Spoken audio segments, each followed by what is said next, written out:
Breakfast is served.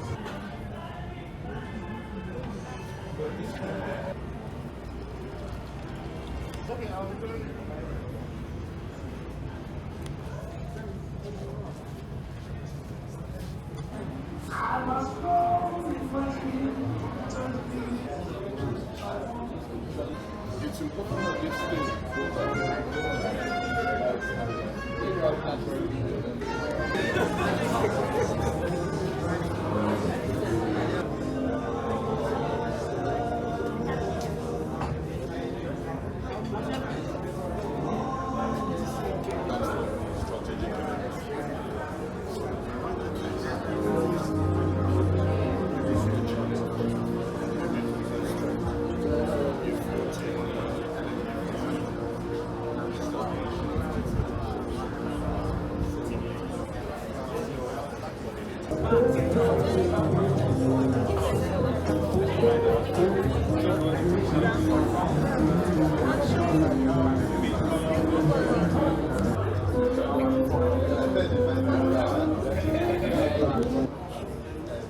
All right. Good morning, everyone.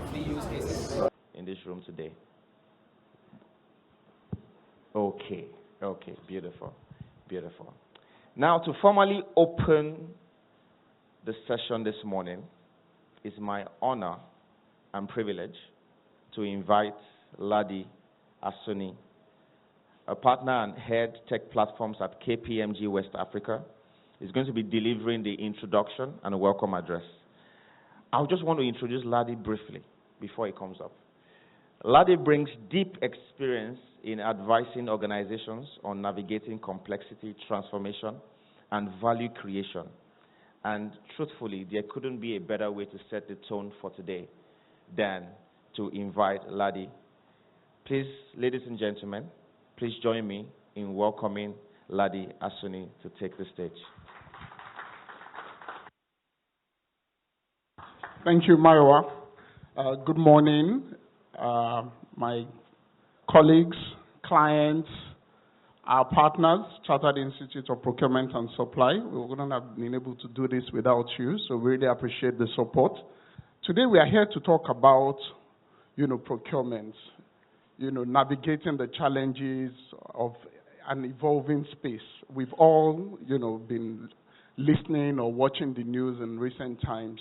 So I'm sure that we can all connect with the relevance of the conversations we're having today. It's a very dynamic space.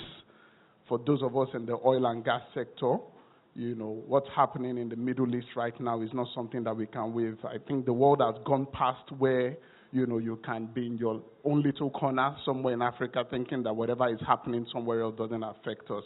And if you look at the trends, it's not something that has just started recently. What do we want from you today, really?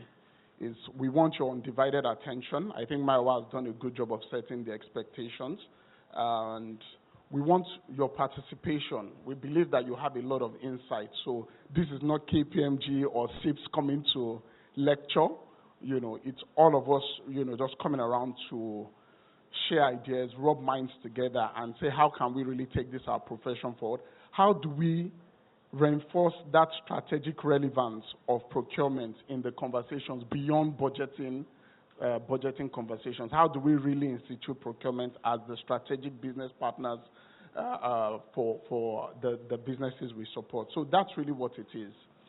Today we are going to be sharing a lot of insights from what KPMG is doing in this space. We are going to be talking about our digital transformation solutions. We are going to be talking about our services as it relates to tax and how it impacts procurement. We're going to be talking about sustainability, right? All these are the relevant components of the conversations we're having with you today. Once again, thank you very much for coming. Let's make it interactive. Please feel free at the point we call for your participation. Don't hold back. There is no silly question. There is no silly contribution. We are all here to learn. And we do hope that you have a great time with us. Thank you once again. Thanks to the executives of CIPS for your support, and we're really looking forward to engaging further with you. Thank you. It's my honor and privilege to welcome to the stage this morning Oluyomi Akinyemi. Please give him a warm welcome.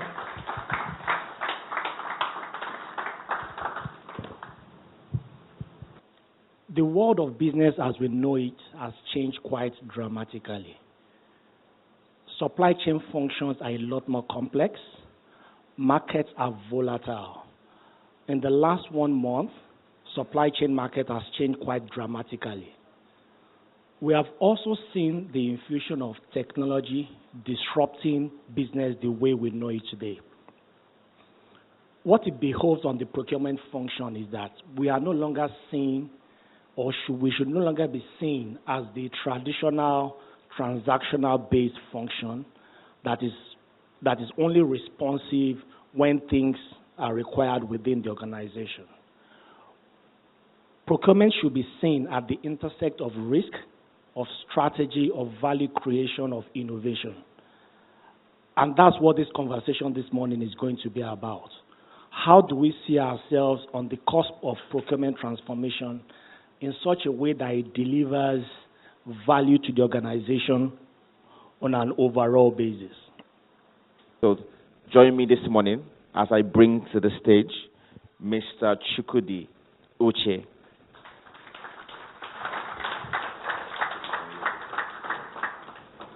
And if you look at what we have here, it's talking about a pharma company exporting critical supplies into the country.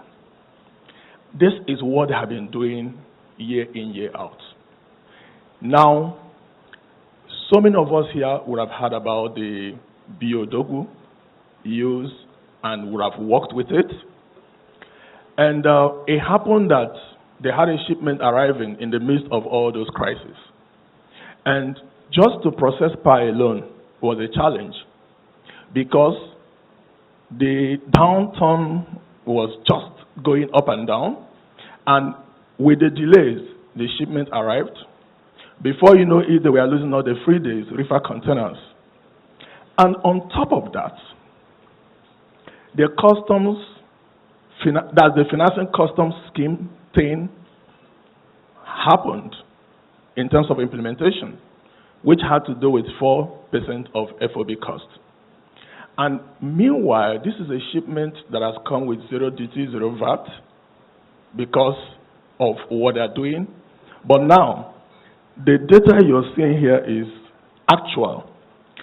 From high cost clearing, you can imagine between April 2025 to 6th of December 2026, they had 100% increment. 100% increment. This is actual. It's not something that was made up. And one thing that happened is they did not anticipate the uncertainty. They didn't plan for it. And at the end of the day, they were caught up with this. And I suppose so many of us today are seeing something similar. And what we are here to do is to discuss what are those things that if you have in place can help you manage things like this. Imagine you don't understand how to identify your strategic suppliers. How do you build relationships? You waste resources. Many a times I ask procurement leaders, if you want to have a meeting with your suppliers, what will guide it? And many a times you discover that they will want to waste resources to bring everyone, including those that are supplying you stationaries. And this is where I'm going to bring this when I'm talking about data-driven. Procurement today, from what we have seen in Procurement Excellence Program, is like science, evidence-based. And these are some of the things I want to bring to the attention of everyone today. Coming to sustainability. In the work we also did across all these entities, in fact, the highest score we had was 1.5 over 5, almost 0. And if I come to your organizations today and start asking some of the basic questions, you could see that is a challenge because, by the way, if you don't have a procurement strategy, it puts you at a practical level because whatever you want to do in the aspect of sustainability will just be basically ad hoc tactical. So please, Mr. Ahmed, just because your name starts with A. That's good. In alphabetical order, I will start with you. You lead one of the foremost digital procurement gateways in Nigeria, the CIPS. In your own view, practically, what does digital transformation in procurement look like in Nigeria? Yeah, so good morning, everyone. From the keynote speakers, it is clear that digitization is here to stay. I was talking, on the sites when I just came in, around how AI is transforming everything. Everything that we thought are very difficult, now they are very easy to do. NIPEX started in 2005, almost about over 20 years ago, give or take. And you can imagine there was no AI then. It was conceived as a digital e-procurement platform to actually cater for the upstream oil and gas sector in Nigeria. At that time, it was more or less, procure to pay, like from the beginning to the end of a tender on the... So from what we are seeing here now, things are changing drastically. Data quality has been on for several decades. It's almost as old as technology itself, right? And I know there's always been that concern that my data is really bad, I can't make a sense of it for now. Am I really ready for AI adoption? In my opinion, and I'll maybe put a little twist to it, I personally believe you can start with what you have and then improve as you go. For me, in the world we have today, I think that's what everybody should be considering. And I'll give maybe a couple of scenarios to buttress what I'm talking about. Let's imagine Google Gemini, for instance. That's Google's AI product. Now, imagine Google said, and as you know, Gemini relies on data all over the internet, public data, unstructured data. Now, let's imagine Google decided, look, we need to clean up all the data on the internet before we can do Google Gemini. Or Microsoft said, well, we need to clean up all the data on the internet before we can do Copilot. We would never have those products. But we have those products today, and they are improving. They are not perfect yet. Sometimes the accuracy is a little bit off, but you get value from them. So I think that's one thing that organizations need to understand. It might be bad, but it might not be that bad, and you can get some value from where you are. The second point is then you begin to do a walk back, right? First of all, identify the points that are introducing data errors into your environment. Block those points first of all, because even if you clean up all your data and those points are not blocked, they will continue to, poison the data that you have. And then after plugging those data error inlets, then you can then begin to clean up historical data gradually. So at the end of the day, the main point is identifying the value you want to get from AI, targeting it, starting small, but then improving as you go. I think a great place to begin this conversation for me is to, first of all, clarify that when people talk about digital transformation, people first start thinking about tools, about technologies, about advanced solutions, AI tools, ERPs, and things like that. For me, the bedrock of every digital transformation starts with data, clean data, and visibility, right? Clean data and visibility. Clean data with visibility and the right processes. I have to add that because the point I'm going to speak to is going to speak to that. Because essentially, every digital transformation effort that relies on unoptimized processes will only lead to confusion when your digitization eventually happens. So you will have digitized processes that are not optimal and have suboptimal digitization product, as it were, at the end of the day. Same with data. If your data is not clean, you will digitize and still have wrong data, even if you train the language models good enough to use those data to help you do predictive analytics, you will still be getting outcomes that are not optimal enough to help you support demand planning and your entire procurement process. So, in practical terms, I'll give you an example.